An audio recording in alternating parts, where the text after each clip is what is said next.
देखिए, आपका 2020-21 का कोविड-19 की वजह से नया फॉर्मेट आया है। इस फॉर्मेट को अगर कंपेयर करेंगे पिछले फॉर्मेट से तो it is easier than that format. इसमें हम आज डिस्कस करेंगे presentation of the questions answers and how to solve each and every type of question. First of all, देखिए, आपको सबसे पहले तो क्वेश्चन पेपर जो है 10 मिनट पहले मिल जाएगा, तो आपको you will have to reach there at least half an hour before and you must have seat at 10:30 11 के 11 बजे से पेपर। सर पेपर 11 बजे से है, तो 10:45 को आपको आंसर शीट मिल जाएगी और 10:50 को क्वेश्चन पेपर मिल जाएगा। तो you will have to go through the question paper और आफ्टर दैट आप जो आंसर शीट मिलेगी इसमें एक मार्जिन पहले से बना हुआ आएगा रेड कलर का आंसर शीट के अंदर। You will get 32 pages answer sheet, तो उसमें एक मार्जिन पहले से बना हुआ आएगा।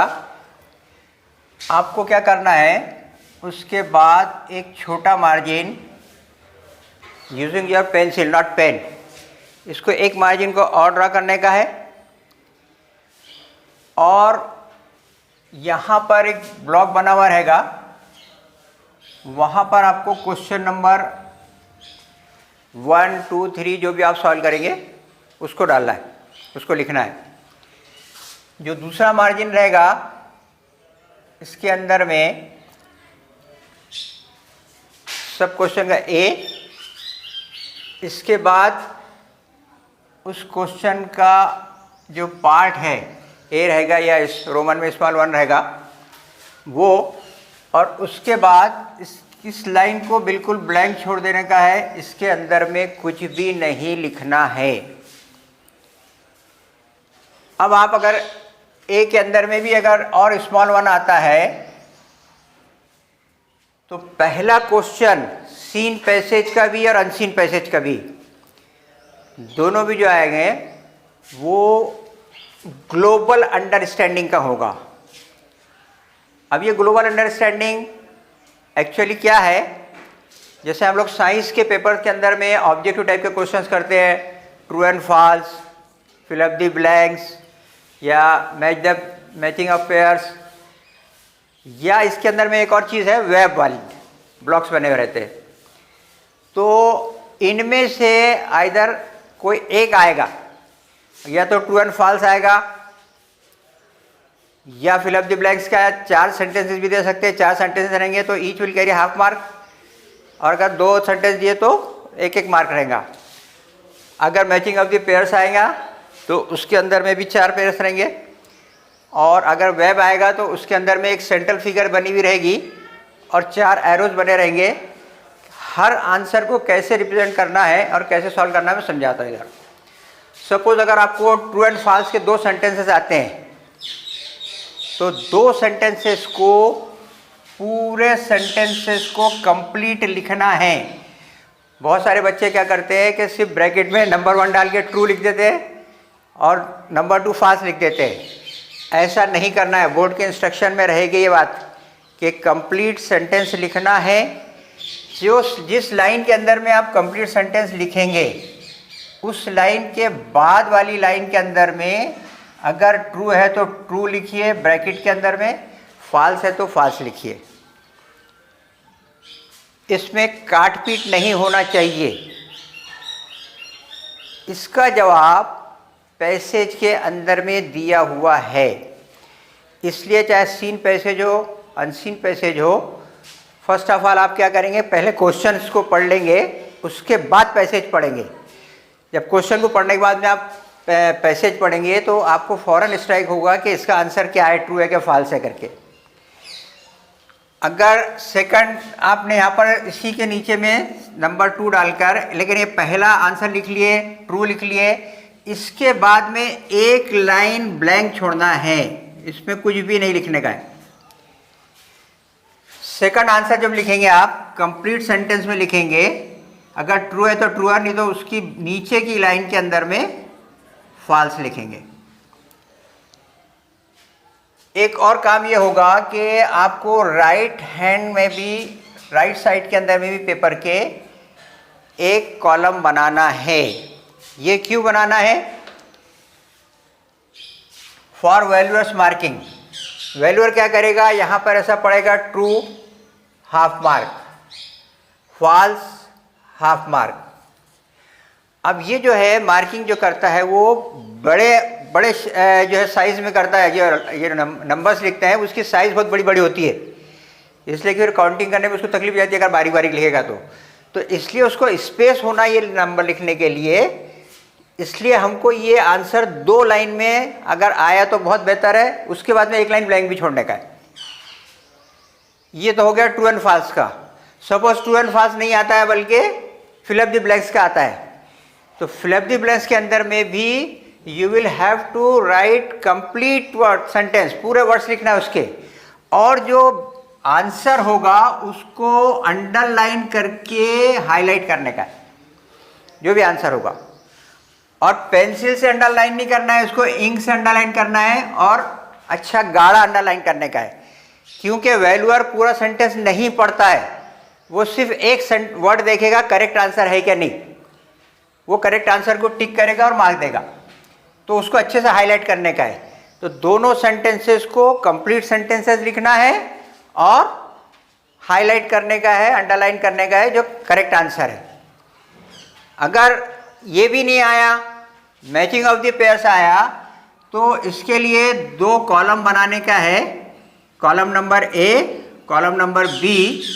अब इसमें इस बात का ख्याल रखने का है कि क्वेश्चन पेपर के अंदर में लेफ्ट साइड के अंदर में जो 4 वर्ड दिए हुए हैं उनको एज दे आर वैसे ही लिखने का है।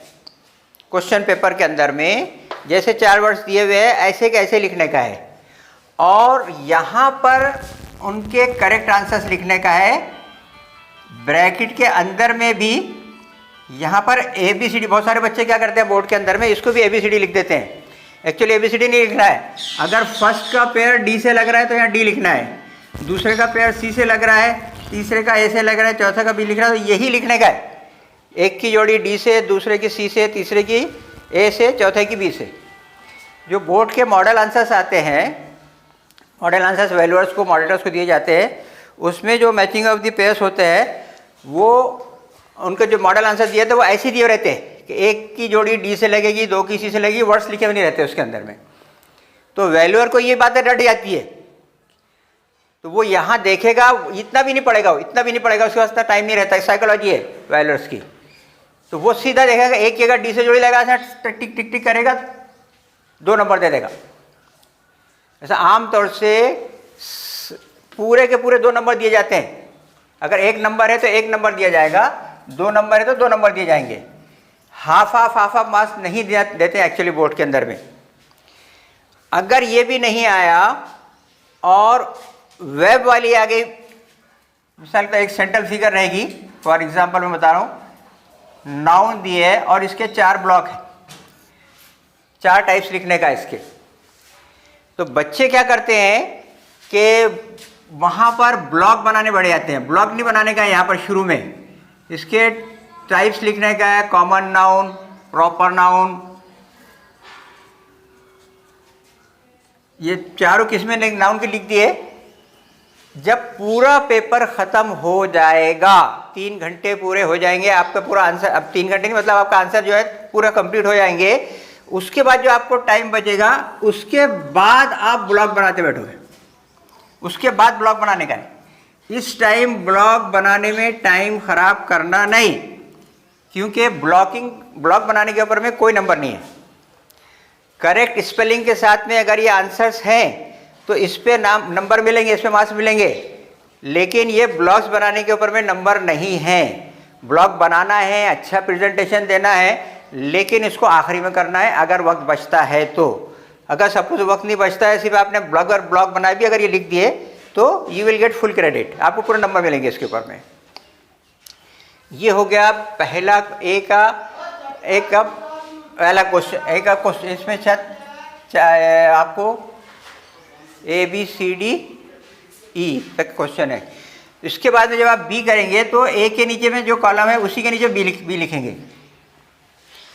दूसरे टाइप का जो क्वेश्चन है पैसेज के अंदर में, सीन पैसेज में भी और अनसीन पैसेज में भी, वो होगा कॉम्प्लेक्स फैक्चुअल क्वेश्चन। एक्चुअली पहले जो ग्लोबल अंडरस्टैंडिंग का है ऑब्जेक्टिव टाइप क्वेश्चन, वो सिंपल फैक्चुअल होता है, उसके आंसर्स बिल्कुल ऐसे पैसेज पढ़ेंगे फट से आंसर मिल जाएंगे। लेकिन जो कॉम्प्लेक्स फैक्चुअल क्वेश्चन होता है, इसका भी आंसर पैसेज में रहता ज़रूर है, लेकिन फैला हुआ रहता पूरे पैसेज के अंदर में। जब तक कि आप पूरे पैसेज को गौर से पढ़ेंगे नहीं, तब तक कि आपका उसको आंसर आप कंप्लीट लिख नहीं सकते। फॉर एग्जांपल जैसा कि एक पैसेज है कि भाई हम यहाँ से ट्रेन से मुंबई गए, तो मुंबई गए तो हमको रास्ते के अंदर में कितने जो है टाइम लगा, वर्धा कितने बजे पहुँची ट्रेन, वर्धा फिर आपको कितने बजे भुसावल कब पहुँची, बम्बई कब कैसे, ये सब के टाइम लिखे हुए रहेंगे। और बाद में जो है वो कॉम्प्लेक्स फैक्चुअल क्वेश्चन आएगा कि भाई नागपुर से बम्बई पहुंचने के लिए कितने घंटे लगते हैं, कितने मील दूर है, क्या उस टाइप से पूरा रहेगा। तो आपको क्या पूरा पढ़ना पड़ेगा, कैलकुलेट करना पड़ेगा, उसके बाद कॉम्प्लेक्स फैक्चुअल आंसर आएगा। एक ये बात है। या कभी कभार ऐसा होता है कि कॉम्प्लेक्स फैक्चुअल क्वेश्चन का आंसर पहले पैराग्राफ के अंदर में पूरा आ जाता है, लेकिन उसको पढ़ना पड़ेगा आपको। बहरहाल कॉम्प्लेक्स फैक्चुअल और सिंपल फैक्चुअल ये दोनों के आंसर्स आपको पैसेज में मिलेंगे, पैसेज के बाहर नहीं होंगे। बट जो सी क्वेश्चन है, इस क्वेश्चन का टाइप है inference type question, interpretation question, या इसको एनालिसिस टाइप ऑफ क्वेश्चन ही बोलते हैं इसको। इसका जवाब पैसेज में रहता भी नहीं भी रहता, रहता भी नहीं रहता भी कैसे, मतलब क्या है, आपको इंटरप्रेट करना पड़ता, पैसेज पढ़ने के बाद में उसको इंटरप्रेट करना पड़ता। इसको एग्जांपल से समझेंगे। अभी मैं एक मैगजीन के अंदर में मैंने एक स्टोरी पढ़ा, अभी छोटी सी स्टोरी थी कि एक हॉलीडे का दिन था, तो मियाँ बीवी जो है बच्चों के लिए घूमने चले गए और उनके 3 नौकर थे, उनको अपनी अपनी जिम्मेदारियां दे दिए, चले गए। फिर हॉलीडे मना के आएंगे बाहर, रात को आएंगे वापस। इत्तेफाक से उनके घर में चोरी हो गई। उन्होंने फिर पुलिस में रिपोर्ट करे। पुलिस को शक हुआ कि तीनों घर के जो नौकर इन्हीं में से किसी ने चुराया है। ये पैसेज है, पैसेज। अब पुलिस ने उनसे सवालात किए। एक नौकर ने कहा कि भाई मैं तो दिन भर गार्डन के अंदर में था, झाड़ काट रहा था, पानी डाल रहा था, कर रहा था, वो कर रहा था, मैं तो घर के बाहर था, मैंने तो चोरी नहीं किया। दूसरे से क्वेश्चन पूछा, उसने कहा कि मैं तो भाई पूरे घर के काम कर रहा था, घर के सारे काम किया, साफ सफाई झाड़ झाटा किया, वो फिर मैं तो अपने झोपड़ी के अंदर में चला गया था, बाजू में उसका घर था, उसमें चला गया था। तीसरे से उसने पूछा कि साहब मैं तो, तीसरे ने कहा मैं घर पर ही थे साहब, मेरे को तो साहब ने चेक दिए थे, मैं बैंक में चेक जमा करने के लिए गया था। अब ये पूरा पैसेज है। पुलिस वाले ने तीसरे आदमी का हाथ पकड़ लिया, कहा तू ही चोर है। कैसे इंटरप्रेट करे, कैसे उसने पहचाना कैसे चोर है, कैसे पहचाना होगा? उसमें पैसेज में शुरू में सेंटेंस है हॉलीडे। हॉलीडे के बैंक बंद रहती है, बैंक में चेक जमा करने कैसे जाएगा? तो क्या है इसका जवाब, पैसेज में है भी नहीं भी है, you will have to interpret. उसने पुलिस वाले ने उसको इंटरप्रेट किया, एनालाइज किया तीनों के आंसर्स को, फिर इंटरप्रेट किया और फिर इन्फ्रेंस उसका रिजल्ट निकाला कि ये चोर हो सकता है क्योंकि बैंक तो बंद थी, ये चेक जमा करने कैसे गया करके। तो ऐसे ये क्वेश्चन आएगा आपको, इंटरप्रिटेशन टाइप ऑफ क्वेश्चन। इसको कैलकुलेट करना पड़ता है, कैलकुलेट करना पड़ता है, इसको थोड़ा इंटरप्रेट करना पड़ता है और फिर इन्फ्रेंस नतीजा निकालना पड़ता है उसका। ABC हो गए। उसके बाद आपको क्वेश्चन आएगा डी, पर्सनल रिस्पांस या सेल्फ रिस्पांस का क्वेश्चन आएगा। पर्सनल रिस्पांस या सेल्फ रिस्पांस का, इसका जवाब पैसेज में बिल्कुल नहीं रहता। सेल्फ रिस्पांस, पर्सनल रिस्पांस के मायने क्या होते हैं कि आपको अपना रिस्पांस देना है। अब देखो एक बात जो बेटा, कपड़ा है क्या बेटा, निकला देते। आमतौर से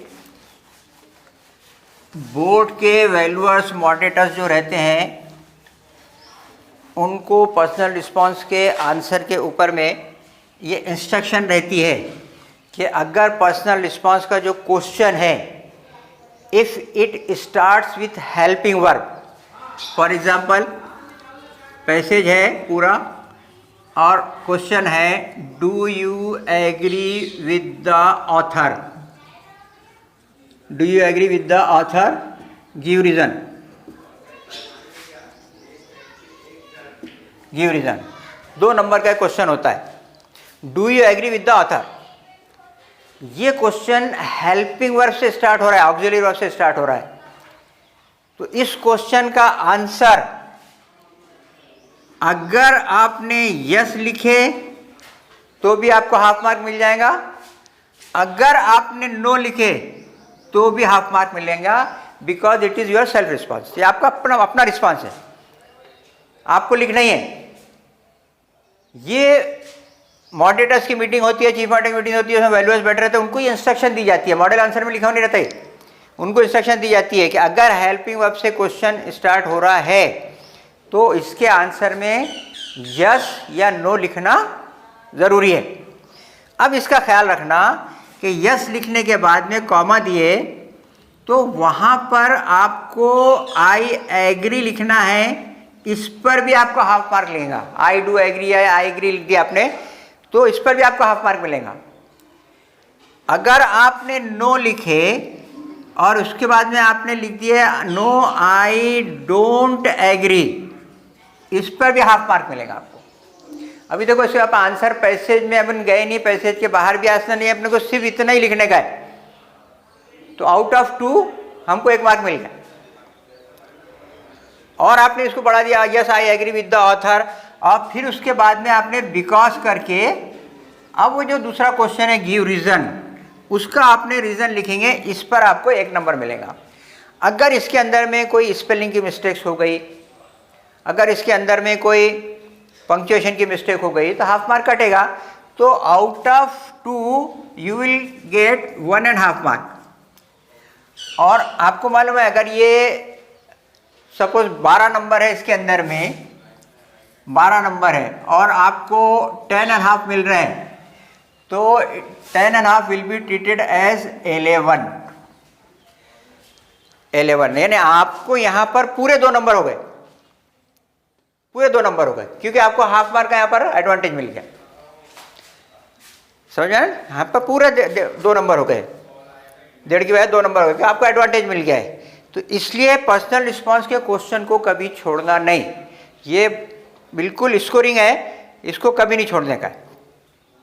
ये हो गया पर्सनल रिस्पांस का हेल्पिंग वर्ब का क्वेश्चन। अगर सपोज हेल्पिंग वर्ब का क्वेश्चन नहीं आ रहा, वर्बल क्वेश्चन नहीं आ रहा है, बल्कि नॉन वर्बल क्वेश्चन आ रहा है कि what would have you done if you were in place of Abdul Hamid. ये एक पैसेज था, मेरे जहन में रह गया। ये अब्दुल हमीद हवालदार था 1965 में, जब इंडिया पाकिस्तान की जंग हुई थी, वार हुआ था, तो उस वक्त पाकिस्तान वालों ने धोखे से एकदम अर्ली इन द मॉर्निंग हमला कर दिए थे। तो ये सब आराम कर रहे थे, सोए हुए थे। उस टाइम क्या हुआ कि अब्दुल हमीद को छोड़कर जितने फौजी थे वो सब पीछे भागे, लेकिन अब्दुल हमीद ने टैंक लिया और टैंक लेकर सीधा पाकिस्तान की जितनी भी फौज थी उनके बीच में घुस गया और कई टैंक उसने उड़ाया उनके, लेकिन बाद में फिर जो है खुद इसका टैंक उड़ गया। तो पॉस्टुमसली उसको परमवीर चक्र का अवार्ड मिला था और उसी के बारे में पूरा पैसेज था। और पर्सनल रिस्पांस का क्वेश्चन था, what would have you done if you were in place of Abdul Hamid, कि आप क्या किए होते अगर आप अब्दुल हमीद की जगह पर होते, क्या किए होते आप। तो एक स्टूडेंट ने लिखा था, I would have done the same as Abdul Hamid did. Valuer ने उस पर मार्क्स नहीं दिया, मैं मॉडरेटर था, मैंने उसको आउट ऑफ 2 1 मार्क्स दिया उसको, कि उसने क्या गलत लिखा भाई। टेंसेस भी सही लिखा था उसने, I would have done the same as Abdul Hamid did, इसमें यस नो की ज़रूरत नहीं है, WH का क्वेश्चन है। लेकिन अगर ऐसा आ जाए क्वेश्चन तो इतना लिख दिए और उसके बाद में जो अब्दुल हमीद ने किया था वो भी आप लिख दो कि आई would have done, I would done, कोई सब लिख दो आप, तो आपको फुल क्रेडिट इस पर मिलेगा। अगर ग्रामर की मिस्टेक नहीं होती है, पंक्चुएशन की मिस्टेक नहीं होती है, स्पेलिंग की मिस्टेक नहीं होती है, तो आपको you will get full 2 marks. तो पर्सनल रिस्पांस के क्वेश्चन के अंदर में ये दो टाइप के भी आते हैं, तीसरा टाइप का भी क्वेश्चन आता है जिसके अंदर में आपको एलाबोरेट करना पड़ता पूरा। लेकिन अगर इस टाइप के क्वेश्चन आ गए, पर्टिकुलरली हेल्पिंग वर्ब का क्वेश्चन आ गया, तो ये बहुत आसानी से आप 1 नंबर तो ले सकते हैं। ठीक है, समझ में आ गई बात। ये हो गए आपके क्वेश्चंस के आंसर्स जो पैसेज से रिलेटेड थे। इसके बाद का जो क्वेश्चन आएगा आपको वो होगा लैंग्वेज स्टडी या ग्रामर का, लैंग्वेज स्टडी या ग्रामर का। इसके अंदर में जो ग्रामर के 2 सेंटेंस आएंगे, 2 सेंटेंस आएंगे ग्रामर के, वो पैसेज में के ही सेंटेंस रहेंगे, आउट ऑफ कोर्स नहीं रहेंगे, वो आउट ऑफ पैसेज नहीं रहेंगे, पैसेज ही के सेंटेंस रहेंगे। ब्रैकेट के अंदर में जो इंस्ट्रक्शंस आएंगी आपको उसके हिसाब से, फॉर एग्जांपल अगर चेंज द वॉइस आई, तो अभी बोर्ड ने इतना आसान कर दिया है कि पहले तो ये होता था कि आपको एक्टिव वॉइस का सेंटेंस देते थे and you will have to convert it into passive voice. लेकिन अभी क्या कर रहा है बोर्ड के 4 आंसर्स दे रहा है जिसमें से 3 रॉन्ग है, 1 करेक्ट है, और आपको उनमें से कोई एक आंसर चूज करना है बस। तो कैसे लिखना है उसको, क्वेश्चन नंबर डालना है, उसका फर्स्ट लिखना है और उसके बाद में समझ सी वाला आंसर करेक्ट है तो सी लिखना है, फिर कंप्लीट सेंटेंस लिखना है, कंप्लीट सेंटेंस पैसिव वॉइस का जो भी रहेगा उसके अंदर कंप्लीट सेंटेंस लिखना है। इसी तरीके से नंबर 2 डालने का है। फिर उसके बाद में जो भी इंस्ट्रक्शन होंगी क्वेश्चन टैग के, एड ए क्वेश्चन टैग रहेगा, चारों आंसर दिए हुए रहेंगे, उसमें से 4 में से 3 गलत होंगे, 1 सही होगा। जो करेक्ट होगा उसको यहाँ पर नंबर डाल के पूरा सेंटेंस लिखने के बाद जो है वो कॉमा क्वेश्चन टैग वगैरह दिया रहेगा और क्वेश्चन मार्क, पूरा सेंटेंस लिखने का, कंप्लीट सेंटेंस। ये हो गया लैंग्वेज स्टडी ग्रामर। इसके बाद लास्ट क्वेश्चन इसका जो होगा वो होगा वोकैबुलरी का, वोकैबुलरी। अब वोकैबुलरी टाइप में किस टाइप के क्वेश्चंस आते हैं, या तो ऐसे क्वेश्चंस आएंगे कि कुछ वर्ड्स दे देंगे, बोलेंगे इनके सिनोनिम्स जो है पैसेज में ढूंढो, या कुछ वर्ड्स दे देंगे इनके एंटोनिम्स पैसेज में ढूंढो, या कुछ वर्ड्स दे देंगे इसके मीनिंग वाला कोई फ्रेज ढूंढो। फ्रेज और वर्ड में क्या फ़र्क होता है कि फ्रेज में 2 3 4 5 वर्ड एक साथ होते हैं, तो फ्रेज ढूंढना पड़ेगा। या फिर होगा कि कोई नाउन दे देंगे, कहेंगे इसका एडजेक्टिव बनाओ, एडवर्ब बनाओ। कभी कभार ऐसा होता है कि इसके अंदर में, इधर आएंगे ना, इसमें हटा देते हैं,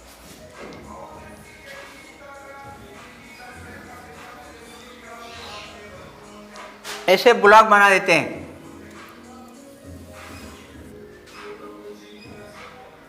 और यहाँ पर लिख देंगे वो ब्यूटीफुल, ब्यूटीफुल, यहाँ लिख देंगे एडजेक्टिव, यहाँ लिख देंगे नाउन, यहाँ लिखेंगे वर्ब, यहाँ लिखेंगे एडवर्ब। अब ब्यूटीफुल दिया हुआ है और यहाँ पर दिया हुआ 2 चीज़ें वो दे देंगे, ब्यूटीफुली अब आपको बोलेंगे यहाँ वर्ब भी लिखो इसका और नाउन भी लिखो। ये इस टाइप का क्वेश्चन भी वोकैबुलरी में आ सकता है। तो इसका जो है नाउन क्या होगा, ब्यूटी, और वर्ब क्या होगा इसका, ब्यूटीफाई। तो ये इस पे हाफ हाफ मार्क मिलेंगे आपको। 2 नंबर का क्वेश्चन होगा, इसलिए इसमें एक क्वेश्चन इस टाइप का आएगा और एक क्वेश्चन दूसरे टाइप का आएगा। कभी एंटोनिम्स आ जाएगा, सिनोनिम्स आ जाएगा, फ्रेज वाला आ जाएगा, या नाउन का एडजेक्टिव बनाओ, एडजेक्टिव एडवर्ब बनाओ, इस टाइप का आएगा। तो ये वोकैबुलरी का क्वेश्चन है, इसको आपको अच्छे से you will have to learn by heart. जितने भी एंटोनिम्स है, ये है, सबको याद करना पड़ेगा आपको। हाँ, इसमें एक बात का ख्याल रखना, अगर एंटोनिम्स अगर पूछे, मिसाल के तौर पर दिए एंटोनिम्स पूछे हैं, तो एंटोनिम्स जब लिखेंगे तो उसके बीच में छोटा सा क्रॉस का निशान लगाना। अगर सिनोनिम्स पूछा है तो इक्वल की साइन। अगर उसने कहा कि भाई इसका नाउन बनाओ, तो हमने नाउन बना दिए और ब्रैकेट में एन लिख देने का है। अगर उसने कहा कि इसका वर्ब बनाओ, तो वर्ब बना दिए, ब्रैकेट में वी लिख दिए। अगर उसने कहा कि इसका एडजेक्टिव बनाओ, तो एडीजे लिख दिए ब्रैकेट के अंदर में। एडवर्ब बनाओ तो एडीवी लिख दिए। ये सब वोकैबुलरी टाइप ऑफ क्वेश्चंस हैं। इस टाइप के क्वेश्चंस बोर्ड में आ सकते हैं। सीन पैसेज, अनसीन पैसेज, दोनों में सेम फॉर्मेट है, सेम पैटर्न है। इसी टाइप का क्वेश्चन अनसीन पैसेज में रहेगा। तो ये हो गया आपका क्वेश्चन नंबर 1 का ए। फिर उसके बाद में ये नंबर इधर चलेंगे। हाँ, उसके बाद में क्वेश्चन नंबर 1 का जो बी रहेगा,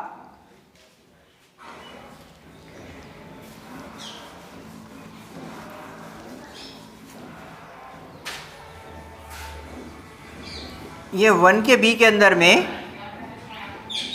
अनसीन ग्रामर आएगा।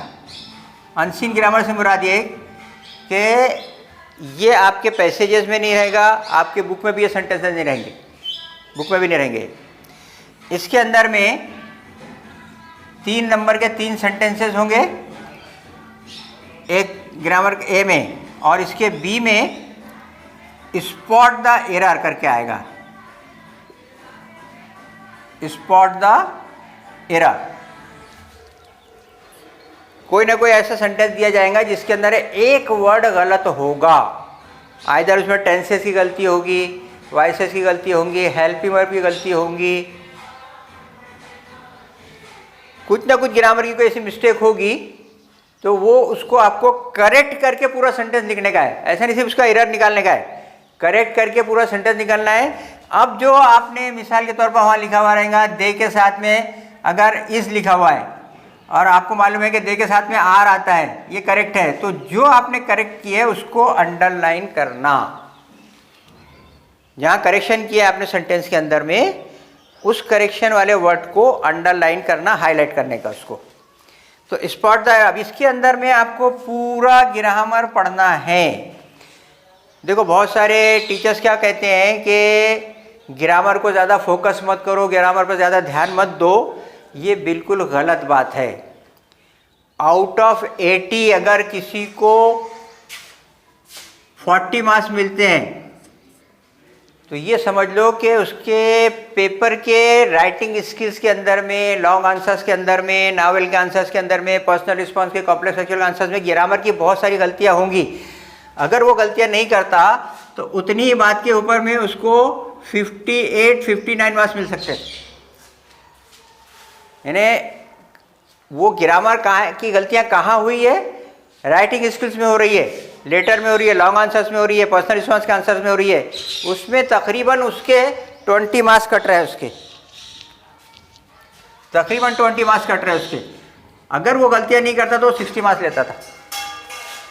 एक बात ध्यान में रखें कि वैल्यूअर, मॉडरेटर, चीफ मॉडरेटर जब आंसर पढ़ते हैं तो उनके सामने अगर जब ग्रामर की गलती आ जाती है तो वो मार्क्स डिडक्ट करते हैं। टेंसेस के ऊपर फुल मार्क्स डिडक्ट होते हैं, इसके अलावा आर्टिकल, प्रीपोजिशन, पंक्चुएशन वगैरह के ऊपर हाफ मार्क डिडक्ट होता है।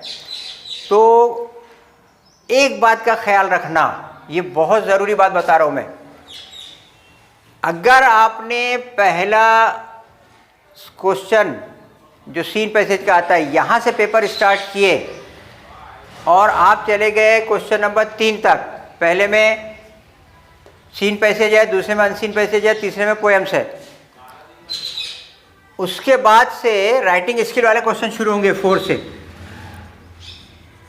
अगर आपने ये 3 क्वेश्चंस पहले सॉल्व किए, seen passage, unseen passage, poems, और उसके बाद में ग्रामर आएंगे, बी में समरी और टाइटल आएगा, इसमें अगर आपकी ग्रामर की गलतियां पॉइंट आउट हो गई, वैल्यूअर के ऊपर में it will create bad impression, आपका बहुत गलत इंप्रेशन उसके दिमाग पर क्रिएट होगा। नतीजा क्या होगा इसका कि बाद में जो आप राइटिंग स्किल्स के आंसर्स लिखेंगे वहाँ पर वो आपको फुल मार्क्स नहीं देगा, चाहे आप कितना भी अच्छा लिखो, इसलिए कि उसकी ग्रामर, आपकी ग्रामर की कितनी गलतियाँ आपने की हैं वो सब उसके नज़र में आ गई। इसलिए मैं सजेस्ट करता हूँ हमेशा बच्चों को कि अपना पेपर जो स्टार्ट करेंगे वो राइटिंग स्किल से शुरू करना, राइटिंग स्किल से शुरू करना, जिसके अंदर में आज पहले लेटर आया करता था, अभी वो ईमेल की शक्ल हो गई है उसकी, सिर्फ 2 करके ईमेल लिख देते हैं, उसके बाद में पूरा लेटर ही लिखने का है। तो जो भी होगा इसके अंदर में, राइटिंग स्किल के अंदर में, राइटिंग स्किल पहले कर लिए, उसके बाद जो है फिर क्वेश्चन नंबर 1 पर आए, लेकिन यहाँ के सीक्वेंस नहीं बिगाड़ना है। जो पैसेजेस के अंदर में सीक्वेंस है 1 2 3 4 या ABCD के जो भी क्वेश्चन, सब क्वेश्चंस के सीक्वेंस है, इसको नहीं बिगाड़ना, इसको सीरियल ऑर्डर में ही करना है, इसको बिल्कुल सीरियल ऑर्डर के अंदर में करने का है, इसका सीक्वेंस नहीं बिगाड़ना। अगर आपको फॉर एग्जांपल पर्सनल रिस्पांस का आंसर आपको नहीं जम रहा लिखने के लिए, तो आप क्वेश्चन नंबर वहाँ डाल दो पर्सनल रिस्पांस का जो भी होगा, और उसके बाद में यहीं पर आपको बाद में लिखना है, 4-5 लाइन छोड़ दो आप। लेकिन ऐसा नहीं होगा कि आपने फैक्चुअल, कॉम्प्लेक्स फैक्चुअल और इंटरप्रिटेशन क्वेश्चन यहाँ लिख लिया, फिर उसके बाद दूसरा पैसेज कर रहे हैं, फिर पहले क्वेश्चन का फिर आप नंबर डाल रहे हैं, ऐसा कभी नहीं होगा। इसलिए इसका सीक्वेंस नहीं बिगड़ेगा। क्वेश्चन नंबर 1 का ए, उसके बाद सीरियल ऑर्डर के अंदर में आंसर, फिर बी भी सीरियल ऑर्डर आंसर, फिर क्वेश्चन नंबर 2, इस टाइप से। अलबत्ता राइटिंग स्किल से आप पेपर शुरू कर सकते हैं, इसमें भी सीक्वेंस नहीं बिगाड़ना। ABCD में पहले ए करने का, फिर बी करना है, सी करना है, डी करना है, उसमें भी ये नहीं कि ए पहले करा फिर डी करना है, फिर ये नहीं करने का, सीक्वेंस नहीं बिगाड़ने का किसी में भी। लेकिन कंप्लीट आप राइटिंग स्किल से पेपर शुरू कर सकते हैं। यहाँ पूरा पेपर कर डालें आप, उसके बाद में क्वेश्चन नंबर 5 नॉवेल्स का है वो भी कर डालें, और उसके बाद फिर आप इधर आ जाए, फिर इधर आ जाए। इससे फ़ायदा क्या होगा कि आपसे जो ग्रामर की गलतियाँ इधर हो रही है वो वैल्यूअर को राइटिंग स्किल के जांचने के बाद पता चलेंगी, तो वो राइटिंग स्किल पर में ज़्यादा से ज़्यादा नंबर देगा आपको, वहाँ वो नंबर डिडक्ट नहीं करेगा। साइकोलॉजी है वैल्यूअर्स की, मॉनिटर्स की। अगर उनको ग्रामर की गलतियाँ सामने दिख जाती है तो वो उनका इंप्रेशन इतना मतलब ख़राब पड़ता है, आपका इंप्रेशन उनके दिमाग के ऊपर में, कि फिर वो राइटिंग स्किल पर में ज़्यादा से ज़्यादा नंबर नहीं देते हैं। तो इससे राइटिंग स्किल से पेपर शुरू करना और आखिरी के अंदर में पोएम पर आना। तो लास्ट क्वेश्चन आएगा पोएम का एप्रिसिएशन का, वो आपको रटा हुआ रहेगा, जल्दी जल्दी आप कर डालेंगे उसको। लेकिन ये जो क्वेश्चन आए ये पूरे सीक्वेंस में करने का है, इसका सीक्वेंस नहीं बिगाड़ना है। चलिए, जैसे सीन पैसेज के ए और बी हो गए, ऐसे अनसीन पैसेज के अंदर में भी सेम टाइप के क्वेश्चंस आएंगे, पर्सनल रिस्पांस तक, ग्रामर के, वोकैबुलरी के। लेकिन इसके बी में जो क्वेश्चन आएगा वो होगा टाइटल एंड समरी का। क्वेश्चन नंबर 2B जो होगा, मैं रोमन में लिख रहा हूँ यहाँ, क्वेश्चन नंबर 2B होगा, उसके अंदर में आपको पैसेज जो दिया हुआ रहेगा उसमें आपको टाइटल डालना है, इस पर 1 मार्क होगा, और समरी लिखना है, इस पर 3 नंबर होगी। बहुत सारे बच्चे, मैं टाइटल समरी इसलिए लिख रहा हूँ कि बहुत सारे बच्चे टाइटल लिखना भूल जाते हैं। इसके ऊपर में 1 नंबर है और कुछ भी नहीं है, फ्री का है।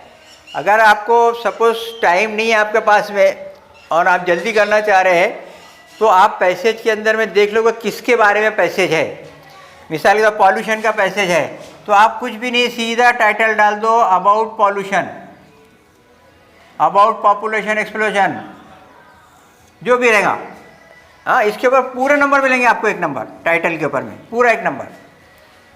जो बार बार पैसेज में वर्ड रिपीट हो रहा है समझ लो उसके बारे में पैसेज है। अबाउट करके वो डाल दो, आपको एक नंबर मिल जाता है। इस बात का ख्याल रखना कि जितनी भी मेन हेडिंग्स रहेंगी, साइड हेडिंग्स रहेंगी, टाइटल्स वगैरह रहेंगे, इनको कैपिटल लेटर से भी लिखना है इस टाइप से और अंडरलाइन भी करना है। और उसके बाद 2 लाइन ब्लैंक छोड़ देने का है, 2 लाइन ब्लैंक छोड़ देने का है। और 2 लाइन ब्लैंक छोड़ने के बाद में अब आपको समरी जो है वो एक ही पैसेज में लिखना है, इसके 2 पैसेज नहीं बनाना। समरी जो है इसको एक ही पैसेज में लिखने का है, 2 पैसेज नहीं बनाने के हैं। और 1/3 या 1/4 जैसे भी आपको पूछा गया है उसके हिसाब से आपको समराइज़ करना है। जो इम्पोर्टेंट फैक्ट्स है उसके अंदर में, कई अनसीन पैसेज के अंदर में बहुत सारे रिपीटेशन भी होता है, उसको छोड़ देने का है। Use your own words. अगर आप समरी अपने वर्ड्स में लिखेंगे, समराइज़ करेंगे, शॉर्ट में लिखेंगे, जैसे कोई बोलता है ना, भाई कोई पिक्चर देख कर आते चलो उसकी स्टोरी बताओ, तो 3 घंटे की स्टोरी हम 15 मिनट बता देते हैं। तो हम क्या करते हैं, इंपॉर्टेंट फैक्ट बताते हैं, समराइज़ करते हैं, बाकी लेस इंपॉर्टेंट चीज़ें छोड़ देते हैं और अपने ओन वर्ड्स में बताते हैं। तो ऐसे ही इसको समराइज़ करने का है। तो समराइज़ करने का है, 1 नंबर आपको टाइटल पे मिलेगा और समरी के ऊपर में नंबर मिलेगा, जो भी 2 नंबर, 2.5 नंबर, 3 नंबर जो भी देने का उसको। लेकिन ये भी स्कोरिंग है, इसको छोड़ना नहीं कि हम कैसे समराइज़ करेंगे करके। यहाँ तक कि मेरे पास में एक बच्चा आता था ट्यूशन के अंदर में, बहुत कमज़ोर बच्चा था। वो बच्चा लिख नहीं पाता था अच्छे से, राइटिंग अच्छी नहीं थी, खुद अपने स्पेलिंग वगैरह बहुत गलतियाँ करता था। तो मैंने उसको एक आइडिया दिया था कि इसको कैसे करना, समराइज़ कैसे करना। तो उसमें कैसा रहता है कि जैसा अपन पहला क्वेश्चन रहेगा, दूसरा क्वेश्चन रहेगा, तीसरा क्वेश्चन रहेगा, इवन चौथा क्वेश्चन रहेगा पर्सनल रिस्पांस का। इन सारे आंसर्स को यहाँ पर एक पैराग्राफ के अंदर में बगैर नंबर डाले, बगैर सीरियल ऑर्डर नंबर डाले, पूरे आंसर्स को यहाँ पर लिख दो। वो सारे के सारे इंपॉर्टेंट फैक्ट्स है पूरे के पूरे पैसेज के, और ये समरी बन गई, ये समरी बन गई। लेकिन इसके उसके अंदर में नंबर नहीं डालना। जैसे यहाँ नंबर रहेंगे 1 2 3 4, वो नंबर नहीं डालने का है, कंप्लीट सेंटेंस में लिखने का है, अधूरे सेंटेंस में नहीं लिखने का है, और एक ही पैराग्राफ के अंदर में लिखने का है। तो एक आइडिया है ये, लेकिन ये हर बच्चे के लिए नहीं है, कमज़ोर बच्चों के लिए है। जो अच्छे से लिख सकते हैं वो अपने अच्छे से लिखें। तो ये हो गई समरी। अब आ जाइए पोएम के ऊपर में। पोएम के अंदर में आपको ऐसे ही जैसा पैसेज के अंदर में यहाँ पर ग्लोबल अंडरस्टैंडिंग वाला क्वेश्चन था ऑब्जेक्टिव टाइप का, बिल्कुल इसी टाइप का एक क्वेश्चन आपको वेब वगैरह की शक्ल के अंदर में या ट्रू फॉल्स के अंदर में जैसा भी होगा, एक क्वेश्चन ऐसा ही आएगा आपको ग्लोबल अंडरस्टैंडिंग का पोएम के अंदर में भी। पहला क्वेश्चन, सेकंड क्वेश्चन जो है वो भी कॉम्प्लेक्स फैक्चुअल क्वेश्चन होगा, बिल्कुल ऐसा ही रहेगा जैसे पैसेज के अंदर में रहा, लेकिन आपको प्रोज ऑर्डर में लिखना है, पोएम ऑर्डर में नहीं, पोएटिक ऑर्डर में नहीं। थर्ड क्वेश्चन जो आएगा पोएम का वो होगा based on any poetic device, poetic device के ऊपर में बेस करेगा। बेटा ये इधर का आएगा नहीं लिखने में, तो आ रहा है ना, पोएटिक डिवाइस के ऊपर में। अब पोएटिक डिवाइस के अंदर में क्या क्या बातें आती है, figure of speech, rhyming words, rhyming scheme और फिगर ऑफ स्पीच। तो ये प्योर पोएटिक डिवाइस के अंदर में अगर फिगर ऑफ स्पीच पूछता है तो फिगर ऑफ स्पीच के अंदर में अलग अलग टाइप के क्वेश्चन आते हैं। एक क्वेश्चन तो ये आएगा कि पोएम दे दी जाएगी और पोएम की लाइन दे दी जाएगी और पोएम की लाइन के नीचे लिखा हुआ रहेगा कि name and explain the figure of speech used in this line. तो आपको फिगर ऑफ स्पीच को लिखना है, फिर कॉमा दे के, अपने कॉमा नहीं भी दिए तो बिकॉज करके फिर आपको उसका रीज़न लिखना है कि क्यों है ये फिगर ऑफ स्पीच। जैसे मैं फॉर एग्जांपल सिमिली है, तो सिमिली है तो क्यों है, तो इसके अंदर 2 चीज़ों का कंपैरिजन है, लाइक और एस का वर्ड यूज़ किया गया, इस टाइप का आपको रीज़न लिखने का है। तो ये मैं बहुत डिटेल के अंदर में अगले टाइम समझा दूंगा, फिगर ऑफ स्पीच पूरी समझाऊंगा मैं इंशाल्लाह, रीज़न के साथ और उसके एग्जाम्पल्स के साथ में। एक पोएटिक डिवाइस का क्वेश्चन ये आता है, कभी कभार एक क्वेश्चन ऐसा आता है कि pick out an example of alliteration from the stanza from the extract, या pick out an example of antithesis from the extract. तो आपको फिर वो पोएम पढ़ना है, उसके अंदर अगर एंटीथेसिस पूछे तो कौन सी लाइन के अंदर दो अपोजिट वर्ड्स एंटोनिम्स यूज हुए, वो लाइन को पूरा पूरा लिख देने का है। या और कोई सिमिली है, जो भी एक जिसकी पूछा है पूरा का पूरा ऐसा का ऐसा ही उसके अंदर में लिख देने का है। क्वेश्चन नंबर बराबर डालने का है। क्वेश्चन नंबर 3 का ए का पहला, और ये लाइन ब्लैंक छोड़ देने का। हर आंसर के बाद में आपको एक लाइन ब्लैंक छोड़ने का, हर आंसर के बाद में एक लाइन ब्लैंक छोड़ने का है। और राइट हैंड के ऊपर मार्जिन बनाने का है, उसके ऊपर वैल्यूअर मार्क्स देगा। ठीक है। अच्छा, ये हो गई पोएटिक डिवाइस। राइमिंग वर्ड्स के अंदर में राइमिंग वर्ड्स आपको आते हैं। राइमिंग वर्ड्स को समझाने के लिए राइमिंग स्कीम के अंदर में कैसा होगा मामला कि राइमिंग स्कीम के अंदर में ये सब लास्ट वर्ड जो है राइमिंग के एक जैसे वर्ड है, तो ये ए अगर यहाँ पर कुछ बदल जाता है तो फिर वो बी, और यहाँ बदल जाता है तो सी, और अगर ये और ये सेम राइम होता है तो फिर ए बी बी फिर ए, फिर यहाँ पर इसका आ जाएगा। ये आपको आता है, समझ है ना, समझाने की ज़रूरत है क्या? नहीं ना। तो राइम स्कीम अब राइम स्कीम के अंदर में आपको ये ऐसा लिख लेने का है। और फिर the rhyme scheme used in the above 6 line is, और फिर उसके बाद में ऐसा बाकायदा ऐसा लिखने का है, आ बा आ, ऐसा लिखने का आपको। ये पूरा कंप्लीट सेंटेंस के अंदर में आंसर हो जाएगा। ये भी करना है, ये भी लिखने का है, और ये भी लिखने का है। The rhyme scheme use in the first 6 line, जो भी क्वेश्चन रहेगा उसके हिसाब से। राइमिंग वर्ड्स आपको 12 के अंदर में, 10 के अंदर में राइमिंग वर्ड्स पूछते हैं, 12 के अंदर में आमतौर से राइमिंग वर्ड्स नहीं पूछते। हाँ, ऐसा हो सकता है कि बाहर से कुछ वर्ड्स लेकर आए, कुछ वर्ड्स वो पोएम के अंदर में नहीं रहेंगे, बाहर के वर्ड्स रहेंगे, और आपको बोलेंगे कि इनसे राइम करने वाले वर्ड्स को पिक आउट करो करके। ये ऐसा क्वेश्चन भी आ सकता है। मैंने अपने टेस्ट सीरीज के अंदर पूछा हुआ ऐसा क्वेश्चन, तो ये क्वेश्चन भी आ सकता है। वो भी पोएटिक डिवाइस का ही क्वेश्चन कहलाएगा। चलिए, अब एक क्वेश्चन इसके अंदर में और है, वो है आपको शायर बनाने का, है ना। तो आप बताओ, देहात के बच्चे बेचारे जिनको अपना नाम लिखते नहीं आता, वो कहाँ से स्टेंजा रिवर्सेस वगैरह बनाएंगे। तो इसमें कोशिश करना जितना लिख सको लिखो अपने। अदरवाइज़ ये देखो, मैं क्या मैंने आपको बोला कि ये कब कर रहे हैं मालूम है आपको, जब आखिरी 3 घंटे की बेल बज रही। अगर खुदा ना खासा छूट भी जाता है तो इस पर कोई अफसोस की बात नहीं होगी, इसलिए कि अगर आप लिख भी रहे तो पता नहीं मार्क्स मिलेंगे नहीं मिलेंगे। और ये बहुत सोचने वाली बात है, वरना सोचने वाले कोई काम नहीं है सिवाय इसके।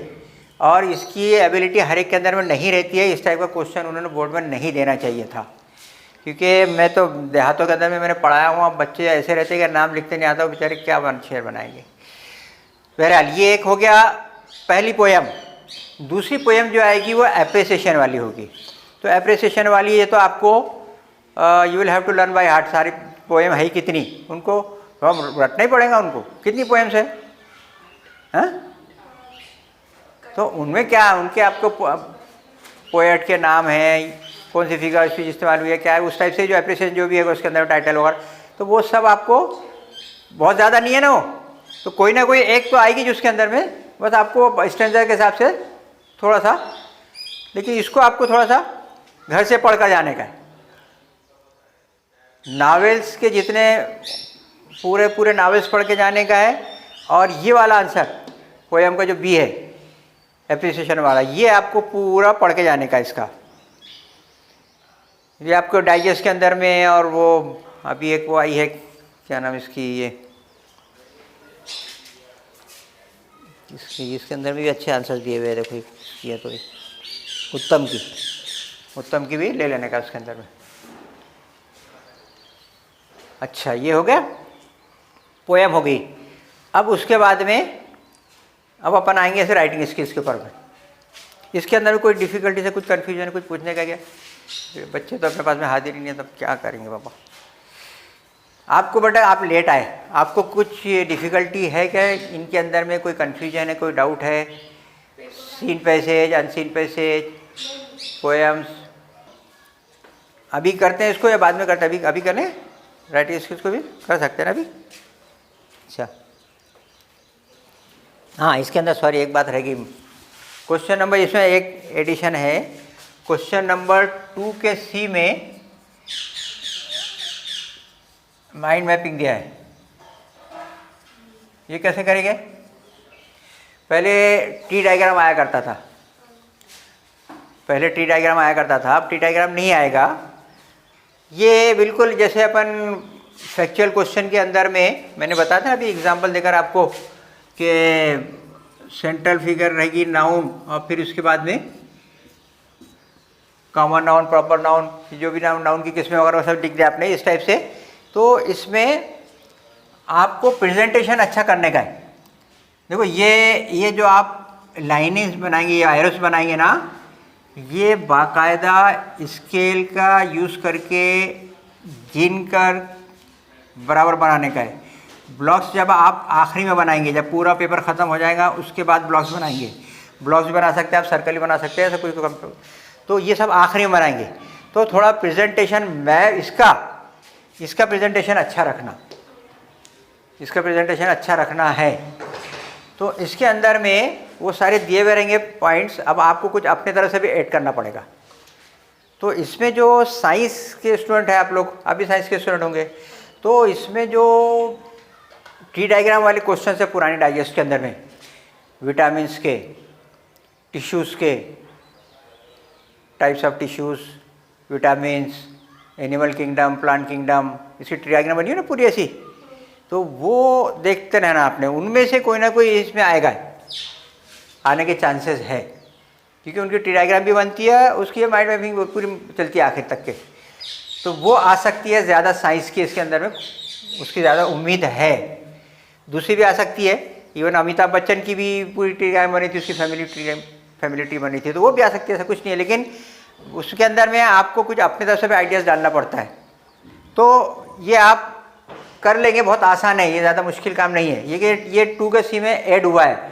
पुराने पेपर के अंदर में 2 में ए और बी रहता था, ये सी में आया है। ठीक है, इसको देख लेना आपने, डाइजेस्ट वगैरह के अंदर में आपको मिल जाएगा ये। फिर इसके बाद में हाँ, अब ये जो राइटिंग स्किल्स आ रही है, देखो राइटिंग स्किल अंदर में ये complete the activities as per the instruction given below, इसमें आपको 4 दिया है ABCD राइटिंग स्किल्स के अंदर में।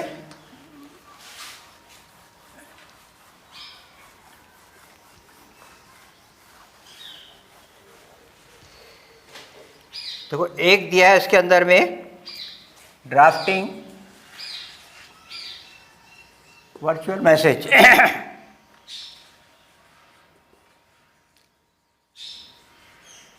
अब अपने पास में टाइम बहुत कम है बेटा, इसके साथ में आपका पर्पस क्या है वो स्टेटमेंट करना है उसका, स्टेटमेंट ऑफ पर्पस। और तीसरा इसके अंदर में दिया हुआ है ग्रुप डिस्कशन। तो सबसे कम टाइम के अंदर में आंसर और सबसे कम गलतियां होंगी, जिसके अंदर में सबसे कम मिस्टेक होंगी, वो आंसर ये है। ये क्वेश्चन को सॉल्व करने का है, ड्राफ्टिंग ऑफ वर्चुअल मैसेज। इसकी एग्जांपल्स आपको डाइजेस्ट में मिल जाएंगी पूरी। इसमें वही ख्याल रखने का है अपना के ऊपर में टाइम भी डालने का है, आपको डेट भी लिखने का है, टाइम भी लिखने का है, डेट टाइम। उसके बाद में फिर अपना जिसको मैसेज दे रहे उसका नाम, फिर पूरी बॉडी ऑफ द मैसेज। कुछ आपको शॉर्ट सेंटेंस में भी कर सकते हैं आप, कुछ लॉन्ग आंसर्स, कुछ शॉर्ट आंसर्स, जैसे पूरी मैसेज हो गई। उसके बाद में फिर अपना नाम, यानी जो मैसेज लिख रहा है उसका नाम। मैसेज क्या रहती है मालूम है आपको? एक आदमी दूसरे आदमी को बोलता है कि भाई तीसरे आदमी तक मैसेज पहुंचा देना, तो वो जो तीसरा आदमी है जिसको मैसेज पहुंचाना है उसका नाम यहाँ आएगा, और जो दूसरा आदमी मैसेज दे रहा है वो अपना नाम यहाँ लिखेगा। अब वो यहाँ लिखेगा पहले आदमी का नाम कि भाई आपको पहले वाले आदमी ने ये मैसेज दिया करके। तो यहाँ पर पहले आदमी का नाम नहीं लिखना, यहाँ तीसरे आदमी का नाम रहेगा, यहाँ दूसरे आदमी का जो मैसेज दे रहा है, और वो जो पहला आदमी जिसकी मैसेज है वो इसके अंदर बॉडी ऑफ दी मैसेज के अंदर में आएगा। ये सबसे इजी है, इसमें 4 लाइन के ऊपर नहीं आना, 4 लाइन बहुत होगी क्योंकि अपने पास टाइम कम है। यानी 4 से कम मत करना, लेकिन 4 लाइन तक के जाने का इसके अंदर में। अगर आप बड़ा बड़ा अल्फाज लिखते हैं तो 6 लाइन भी हो जाएंगी, वो दूसरे छोटे छोटे अल्फाज लिखते हो 4 लाइन के अंदर में आएगा। लेकिन यह है कि पॉइंट्स कवर होना चाहिए पूरे। जो मैसेज है वो मैसेज अपने ओन वर्ड्स में होना चाहिए, वहाँ तो पॉइंट्स दिए हुए रहेंगे, मैसेज अपने ओन वर्ड्स में होना और कंप्लीट मैसेज होना, अधूरी मैसेज नहीं होना। जितना उसने बोला है, जो बोला है, वो सब चीज़ें मैसेज के अंदर में आ जाना चाहिए यूजिंग योर ओन वर्ड्स। तो ये हो गया अपना ए। इसके बाद बी के अंदर में है ईमेल, रिपोर्ट राइटिंग और इंटरव्यू। ईमेल के अंदर में है ईमेल रिपोर्ट, अच्छा बी में है ईमेल, रिपोर्ट राइटिंग और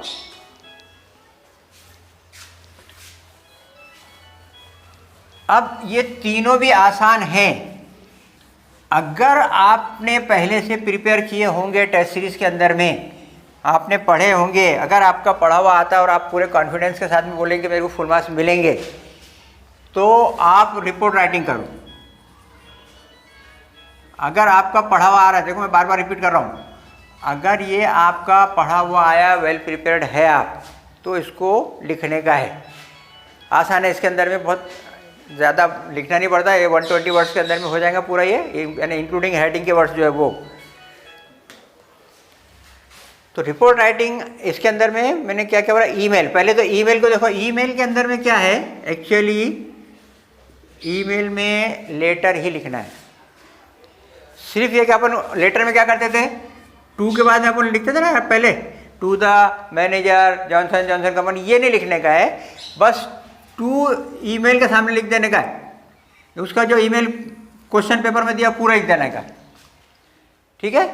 और उसके बाद में आप रिस्पेक्टेड नहीं भी लिखेंगे, ऑनरेबल रिस्पेक्टेड नहीं भी लिखेंगे तो चलेगा, सर मैडम, ये खुद ही रिस्पेक्टेड वर्ड्स है, लिखे तो अच्छा है, ऑनरेबल लिख दिए, रिस्पेक्टेड लिख दिए, नहीं भी लिखे तो सर मैडम खुद ही रिस्पेक्टेड है। और यहाँ कॉमा देना, कॉमा, फुल स्टॉप नहीं देना। अब उसके बाद में आप पॉइंट्स देखो क्या है, ईमेल सब में पॉइंट्स दिए हुए रहेंगे, उन पॉइंट्स को लेटर की शक्ल में लिखना है, पूरा लेटर की शक्ल में लिखने का है, पैराग्राफ भी बनाने का है। फॉर एग्जांपल अगर इसके अंदर में कोई एडवर्टाइजमेंट दिया हुआ है, कोई पोस्ट है, तो हाँ इसमें एक बात ज़रूरी है, सब्जेक्ट का होना बहुत मस्ट है। इसके ऊपर मार्क्स दिए हुए हैं, मार्क्स है इसके ऊपर, सब्जेक्ट पे सब्जेक्ट होना ज़रूरी है।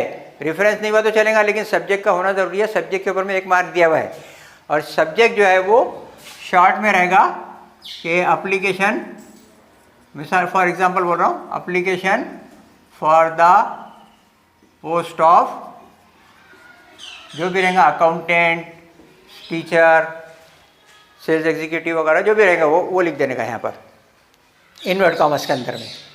और फिर उसके बाद में ये रिस्पेक्टेड मैडम सर वगैरह जो भी है, अगर नाम दिया हुआ है तो सर है तो सर, मैडम नहीं, दोनों नहीं है तो फिर ऑब्लिक करके दोनों भी कर देने का है। और फिर उसके बाद में अपना जो लेटर लिखते हैं वो लेटर लिखने का है, ख़त्म। लास्ट के अंदर में यूअर्स सिंसियरली, सिंसियरली का ये एस कैपिटल, पंक्चुएशन ख्याल रखना, यहाँ कॉमा देने का है, और XYZ। अब आपको ऊपर में जो लेटर अपना एड्रेस लिखो, और फिर जिसको लिख रहे हो उसका एड्रेस लिखो, ये सब लिखने की ज़रूरत नहीं है, इतना टाइम बचेगा। तो ईमेल में ये आप कर सकते हैं अगर आपका पढ़ा हुआ आया तो। सपोज़ अगर आपका ये पढ़ा हुआ नहीं आया और आपकी रिपोर्ट एकदम पढ़ी हुई आई है, और आपने इससे पहले टेस्ट सीरीज़ में भी लिखे हैं रिपोर्ट को, तो आप रिपोर्ट लिखो। फॉर एग्ज़ाम्पल अगर रिपोर्ट के अंदर में न्यूज़पेपर हेडलाइन दे देता हो कि 5 killed 7 injured hurt in truck bus collision, अब ये अगर रिपोर्ट है तो इसकी रिपोर्ट को ज़रा समझ लो पहले से। देखो हर रिपोर्ट के 3 पार्ट होते हैं हर रिपोर्ट के। पहला पार्ट कहलाता है क्रेडिट लाइन,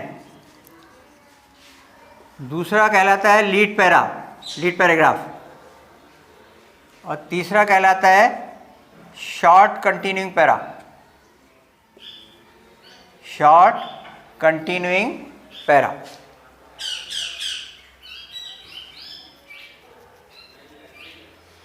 फिर क्रेडिट लाइन के अंदर में 3 बातें आना चाहिए।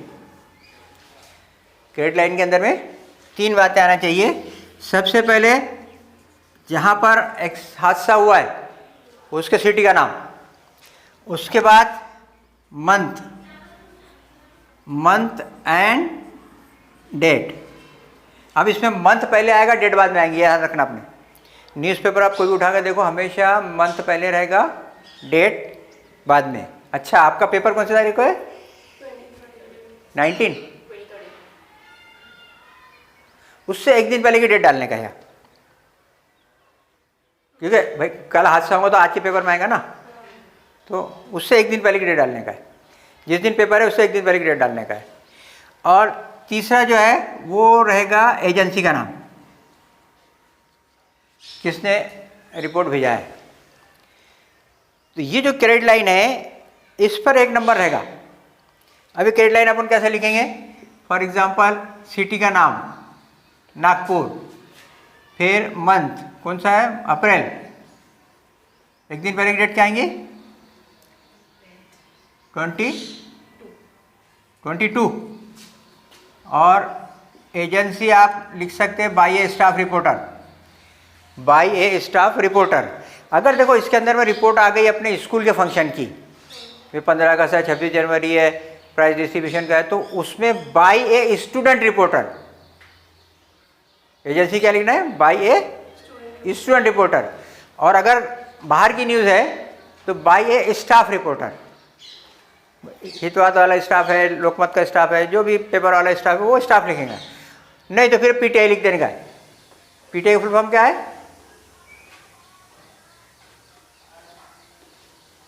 भूल गई सब, मैंने बताया था, बहुत हो गई। Press trust of India, press trust of India.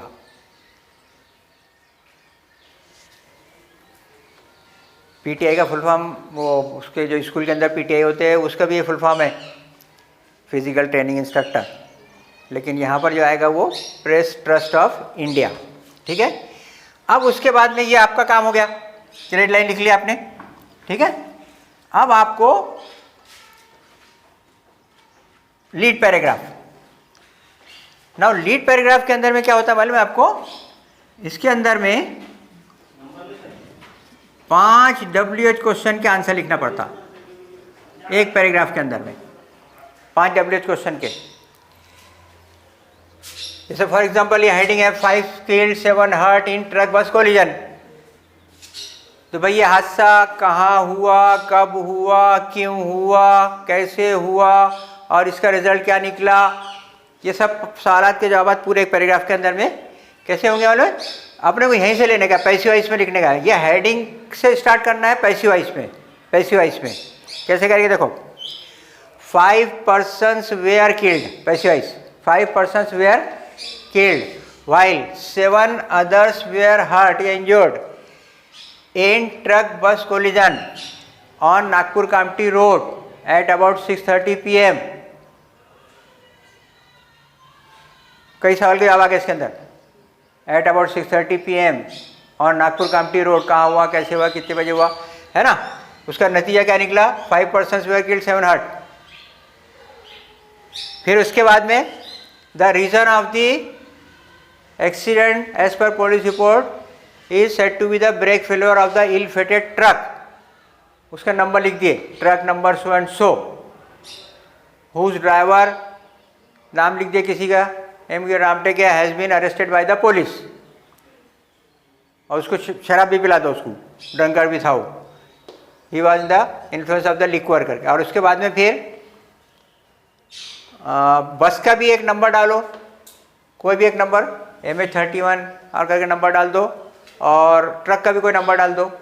Truck को बाहर का लो, ये महाराष्ट्र के अंदर, MH31 है महाराष्ट्र के अंदर का है, इसके अंदर में यूपी लिख दो आप, ट्रक के अंदर में यूपी करके कुछ नंबर डाल दो।